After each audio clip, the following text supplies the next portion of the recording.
हमने अपने पिछले वीडियोस में यम, नियम, आसन और प्राणायाम के बारे में देखा। ये जो है वो अष्टांग योग के बहिरंग योगा के अंतर्गत आते हैं, यानी कि उनको एक्सटर्नल लिम्स कहते हैं, जबकि प्रत्याहार, धारणा, ध्यान और समाधि को अंतरंग योगा या तो फिर इंटरनल योगा कहते हैं।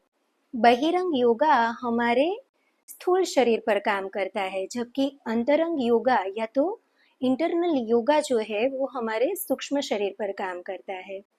आइए जानते हैं अष्टांग योग के 5वें अंग प्रत्याहार के बारे में। प्रत्याहार को समझने के लिए चलिए हम एक एग्जाम्पल लेते हैं।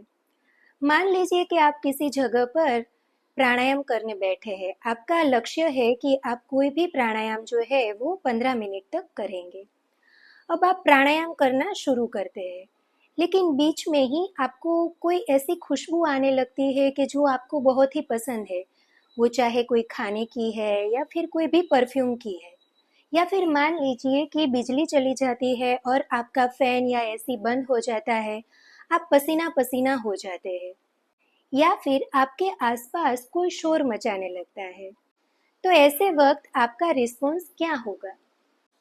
हम में से ज्यादातर लोग ऐसे वक्त में प्राणायाम का अभ्यास बीच में ही छोड़ देते हैं और हम ये लुभावने विषयों के प्रति खींचे चले जाते हैं, क्योंकि हमारी जो ज्ञानेंद्रिया और कर्मेंद्रिया यानी कि सेंस ऑर्गन्स जो है, उनका काम ही होता है विषयों के प्रति आकर्षित रहना।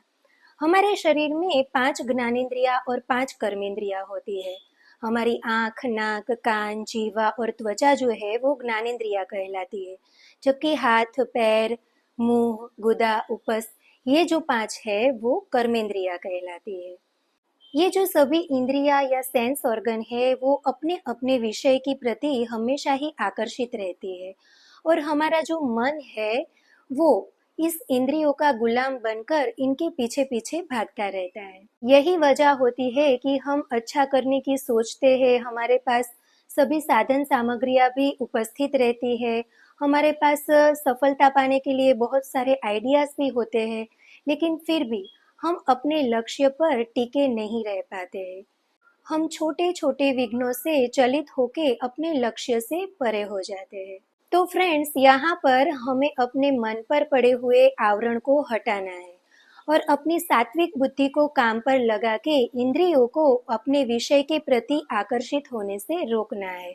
सही गलत का फैसला करते हुए हमें इंद्रियों को बाहर जाने से रोककर हमारे अंदर के सूक्ष्म शरीर की ओर मोड़ना है, और इंद्रियों को ऐसे प्रति आहार के रूप में अपने अंदर समाविष्ट करना, उसी को प्रत्याहार कहते हैं। स्व विषया संप्रयोगे चित्त स्वरूपानुकार इवेन्द्रियाणां प्रत्याहारः, अर्थात मन की शक्तियों को एकाग्र करके इंद्रियों को अपने विषयों की ओर जाने से रोकना प्रत्याहार कहलाता है। भूख, प्यास, सर्दी, गर्मी या बाहरी कोई भी ऐसी विषम परिस्थितियों पर लक्ष्य न देते हुए हमें सिर्फ और सिर्फ हमारे लक्ष्य के प्रति जागृत रहना है। इस तरह अपने मन को ट्रेन करना यही प्रत्याहार कहलाता है। प्रत्याहार के लिए बहुत ही जरूरी होता है कि हम अपना भोजन जो है वो सात्विक रखें और साथ ही साथ सदाचारी बने, क्योंकि जैसा अन्न वैसा मन कहा गया है।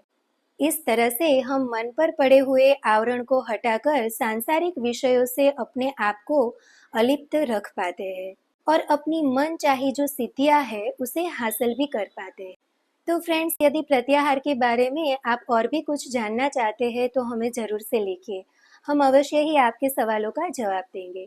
मिलते हैं अपने नेक्स्ट वीडियो में धारणा, ध्यान और समाधि को लेके। नमस्कार।